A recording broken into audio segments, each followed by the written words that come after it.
Hi there, this is Sharon Waxman, the editor-in-chief of TheWrap, coming to you from the TheWrap studio at Sundance 2020.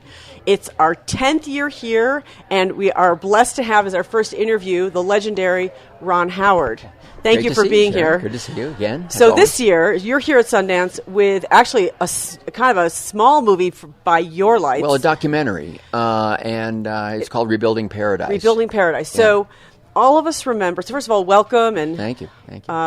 We're so thrilled to have you. We could talk about a lot of things, but really let's talk about this documentary, which is premiering here and focuses on these devastating fires that we have in California and which completely razed to the ground the town of Paradise. Well, it does focus on the fires in the opening sequence, but it's really not about the fires. It's not about any specific catastrophe.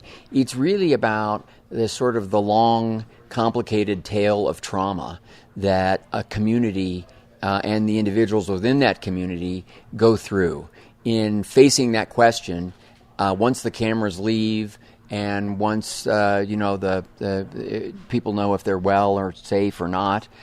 It's that question of can we rebuild? And this is, in this instance, Paradise was 95% destroyed. It's not a neighborhood. It's not the docks. It's everything. And the hospital, it was just gone. Schools. And the recovery process was something that I really wanted to cover. I have a lot of relatives in Redding, which is nearby, and they had just sustained a horrible fire. My family members were unscathed, and we were grateful for that. But coming on the heels of that was Paradise, another town that I knew because my mother-in-law lived there for about 5 years before she passed away. So I'd been there. Wonderful town. Not a tourist town, not a ski place. It's a real working and retirement town. Well, let's go to that because so you had a personal connection to this place, and I began to wonder, to do the film. Well, what is it going to be like? Can they rebuild? Suddenly I began to feel a lot more empathy, and of course that's the one thing that I hope the film offers audiences, because you become a little numb to these images that you see. And we're seeing more and more of them as there are more and more catastrophes, and yet we have to really understand what that process is. And this is the first verite documentary I've done. I did the Beatles 8 Days a Week. I did a Jay-Z documentary. I did Pavarotti. Pavarotti, right? I'm really enjoying delving into the documentary world, and I'm learning a lot. I'm getting a lot out of it creatively and and as a person. But this is my first verite doc. That means you don't know what the story really is. You have to discover it. And well, take us back. So you started. There's clearly a lot of footage. By the way, a lot of us saw the footage, pretty much in real time, of people driving, in a panic, out of Paradise and escaping, by the skin of their teeth, practically. Yeah. So you have a lot of new footage that we haven't seen before. We also, when I was there, it was a shocking thing to witness the aftermath and the Red Cross centers and all of that. But we were also, talking to the fire department. Seeing their body cam footage, can we use that? Police officers, hearing their emotion as they're going through this process of trying to rescue people and keep people safe. And everywhere we went, as we began to meet the people who we might follow over the course of a year, because that fire was November 8th of 2018, and our last day of shooting was November 8th, 19, and so we covered the 1 year anniversary.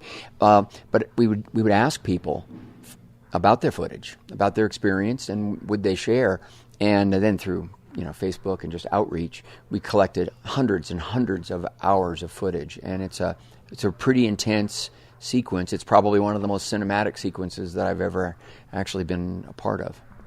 So I follow you on Twitter, and you have a very charming Twitter feed, and people come after you sometimes, which is sort of funny because you're a fairly non-controversial figure. You're actually thank you. Somebody who one of those rare comes naturally. Yeah, I mean, you're really a beloved figure in American culture, and you're somebody, I think, the right wing, the left wing, like everybody just loves, has known you since you're a kid, pretty much. It feels like we do, and watched your work all through their lives. But you've started, sometimes you go out there and you talk about the issues like climate change. Right.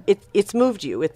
Well, it has, because just as a as a citizen, you sort of recognize the challenges out there, and at a certain point, you can't just leave it to others to engage and to talk about and think about. And one of the things that I really learned in watching this film unfold and watching these individuals who we followed, and by the way, the courage that they demonstrated, not only just personally themselves navigating this year, but allowing us to bear witness and learn.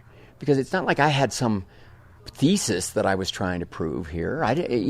They were teaching us. Good point. By example, And one of the things that I learned was that, man, oh man, it's that old adage: showing up is first and foremost in sort of reinforcing the possibility of hope, right? And so a lot of it was that people did take action. From around their community. I'm not talking about protesting. I'm talking about trying to solve problems. Mm-hmm.